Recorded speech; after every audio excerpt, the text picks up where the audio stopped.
Berawal dari sebuah pertanyaan yang sangat basic, yaitu apa alasannya sebuah produk itu bisa laku di market?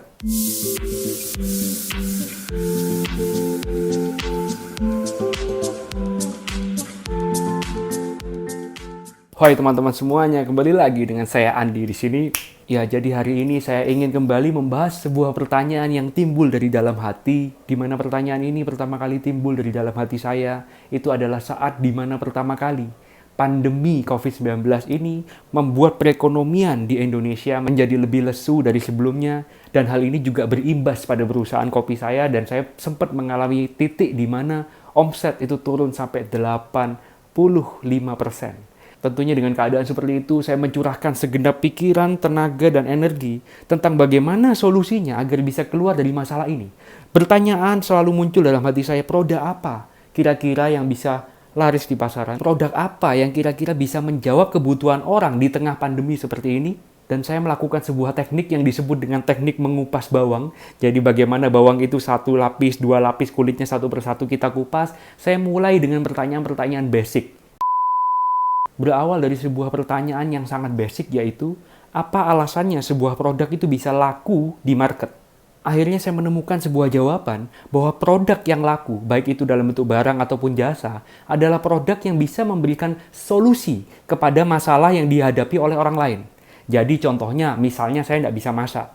Makanya ada orang lain yang menjual masakan akan menjadi sebuah solusi buat saya. Oh, saya tidak bisa masak, akhirnya saya beli masakannya orang lain. Membeli dari orang yang memiliki skill untuk memasak. Begitu pula dalam bidang jasa, di mana saya tidak bisa membetulkan AC saya sendiri ketika AC sudah mulai nggak dingin, atau mulai bocor, segala macam. Kita harus memanggil namanya teknisi AC, membayar jasanya teknisi AC itu, karena dia menyelesaikan masalahnya kita, yaitu kita punya masalah, oh Pak, AC saya tidak dingin. Jadi Bapak tolong datang ke sini, betulkan AC saya, dan saya akan membayar atas jasa Bapak. Setelah mencoba untuk mengingat kembali tentang konsep basic berjualan suatu produk maupun jasa ini, akhirnya saya mencoba berpikir bagaimana caranya produk kopinya saya ini bisa menjawab atau memberikan solusi kepada masyarakat yang lagi ada pandemi seperti ini.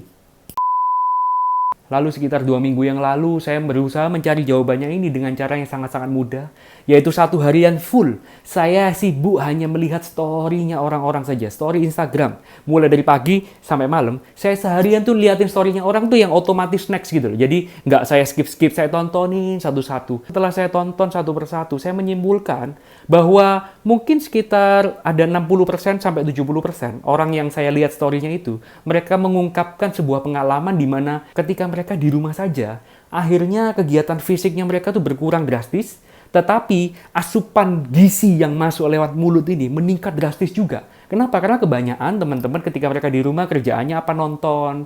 Mungkin yang work from home juga kerja di komputer, sebelahnya ada cemilan. Mungkin kalau dia kerja di kantor, oh repot kalau mau beli cemilan apa. Kalau di rumah, kulkas ada cemilan, ada coklat, ada es krim, ini itu segala macam, dan akhirnya berimbas pada naiklah yang namanya berat badan. Akhirnya setelah saya menemukan salah satu masalah yang dihadapi oleh teman-teman saya, akhirnya saya berpikir, gimana caranya saya bisa memberikan solusi untuk mereka agar berat badannya mereka bisa kembali turun dengan kondisi mereka tidak bisa melakukan kegiatan fisik yang banyak, karena pada saat itu tempat fitness, tempat olahraga masih belum boleh buka. Saya ingin memberikan solusi bagaimana caranya ketika mereka tidak beraktivitas fisik yang banyak, dan mereka pun bisa menikmati makanan yang enak di rumah, tetapi berat badannya bisa stabil dan cenderung turun. Akhirnya setelah merenung 2 hari 2 malam alias 48 jam, saya menemukan sebuah jawaban, yaitu ternyata produk yang selama ini saya produksi, yaitu kopi. Jika diolah dengan cara yang tertentu, cara yang berbeda seperti biasanya, malah bisa memberikan efek untuk membantu kalian menurunkan berat badan. Jadi akhirnya sekitar 2 minggu yang lalu, saya pun mulai memproduksi yang namanya kopi hijau.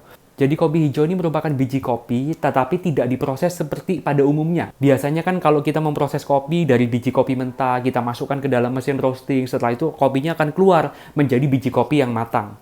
Nah, kalau kopi hijau yang untuk bisa kita minum ini hanya melewati proses sterilisasi saja, dan akhirnya kopi itu dibuat menjadi powder dalam bentuk bubuk dan kita kemas seperti teh celup. Jadi bentuk kemasannya seperti ini, ya mirip sama teh celup ya. Dan warna bubuknya dia tidak warna hitam seperti kopi itu. Warnanya ya bisa dibilang hijau-hijau kekuningan gitulah, warnanya seperti ini. Dan setelah saya memproduksi kopi ini, tentunya akan masuk tahap berikutnya, yaitu percobaan. Percobaan yang paling cocok kalau kita bahas berat badan, percobaan kepada diri saya sendiri. Saya ini hobinya makan, males olahraga, mimpinya kepingin kurus. Dan akhirnya saya mencoba untuk mengkonsumsi kopi ini secara rutin setiap hari. Dan setelah 1 minggu saya mengkonsumsi kopi ini dengan tidak merubah gaya hidup. Jadi tetap olahraganya males, tetap makannya all you can eat every day. Jadi kalau masalah makan itu memang susah ya. Ada sebagian orang yang bisa memiliki iman yang cukup teguh untuk bisa nahan makanan, mengatur porsi makanan dan lain sebagainya. Tapi kalau saya, kalian bisa tanya ke istri saya yang tercinta, ya memang tidak semudah itu untuk saya bisa mengatur yang namanya asupan gizi yang masuk lewat mulut.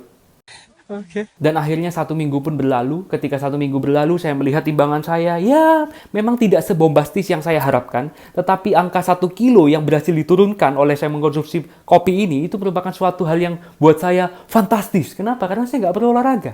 Sudah nggak perlu olahraga, masih bonus pula makannya boleh sepuasnya. Dan akhirnya setelah saya memiliki keyakinan, jadi intinya satu ya, kalau saya menjual suatu produk, harus punya keyakinan dulu. Kalau saya sendiri nggak yakin sama produknya, gimana saya bisa mengajak orang lain untuk mengkonsumsi produk saya, atau saya mengajak orang lain untuk menjualkan produk saya juga.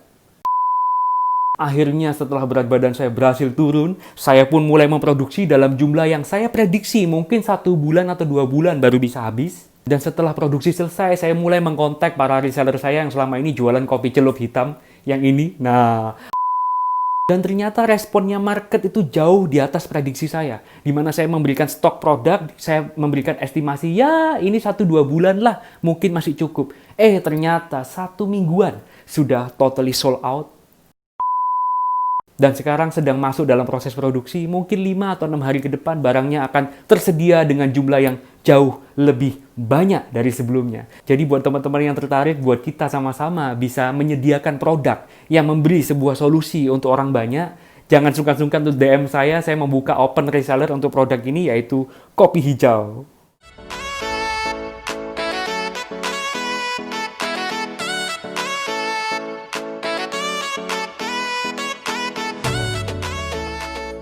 Mungkin kalau ada teman-teman yang lainnya, kalian juga merasa, oh mungkin omset kalian turun, kalian bisa melakukan sebuah eksperimen atau riset pasar yang sudah saya lakukan sebelumnya. Cara paling gampang dan gratis untuk meriset pasar ya kalian perhatikan saja story-nya media sosialnya teman-teman kalian semuanya. Ketika mereka memberikan sebuah reaksi atau komentar akan suatu hal apa yang terjadi dalam kehidupannya mereka, mungkin kalian bisa menghubungkan ketika teman-teman kalian memiliki sebuah masalah. Bisa nggak sih masalah itu terselesaikan dengan produk, barang, maupun jasa yang kalian produksi atau kalian jual?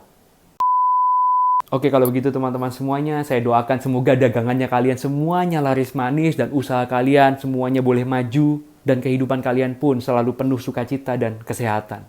Oke, kalau begitu sekian video saya pada hari ini. Semoga apa yang saya sampaikan bisa bermanfaat untuk teman-teman semuanya dan sampai jumpa lagi di episode berikutnya. Bye-bye!